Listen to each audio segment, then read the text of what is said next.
Magandang araw, no? So, just to say something about the two types of yung handle ng number 4 roller brush, no? So, makaka-encounter kayo ng ito, roller na filler na mas malaki o sakto dito sa pillar niya. So makaka-encounter naman kayo na mas maliit, no, mas maliit, so hindi kakasya. So meron namang isang handle na maluwag. Yan, maluwag to.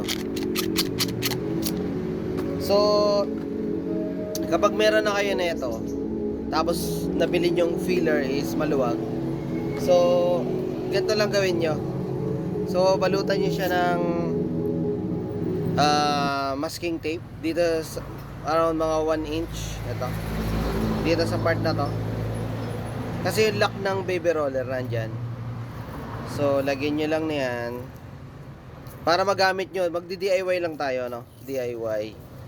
So konti lang, ng ilang pilat lang para lang magamit nyo. So mga ganyan, parang medyo makapal yata ito nalagay ko, diba? Let's try. Ayan, ayan, so ayan siya. Di ba ito yung maluwag kanina? Ayan, maluwag yan, maluwag. Ayan, maluwag. So para mag-fit in siya at magamit nyo, so lagyan nyo ng masking tape. Ayan, nag-okay na, nag-ano na. Yan, medyo maraming ano. Ayan, so okay na, okay siya. So para lang magamit nyo, ano.